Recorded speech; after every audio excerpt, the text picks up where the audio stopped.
Hello everyone and welcome back to another video from Wake&Tech. In this video, I'm going to show you how to add your PayPal account onto your Home Depot. So let's get started right away. First of all, open up your web browser and then in the address bar type in homedepot.com and press enter. You will now be taken into the official Home Depot website.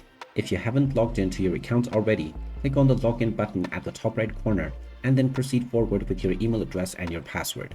Once you are logged in and taken back into the home page, click on the Me icon at the top right corner and then click on Profile. You will then be taken into your account profile page. Now within the left menu, you will see the Cards and Accounts button. Go ahead and click on it and this will take you into your payment methods page. Just click on the PayPal option at the right side and now you will see the Add New PayPal Account button. Go ahead and click on this and this will then take you into the login portal for PayPal. Just enter your email address or your phone number that is associated with your PayPal account and then click on the next button. You will then be required to enter your password. Type in your PayPal password and then click on Login. And once you verify your account with PayPal, this account will be added onto your Home Depot account as well. And now, from this point on, you will be able to use your PayPal account in order to make your transactions on Home Depot.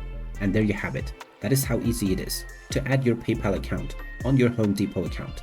If you find this video helpful, make sure you hit that like button and subscribe to our channel if you haven't done so already. Also ring that notification bell to never miss another update from us. Thank you for watching and I will see you again in the next video.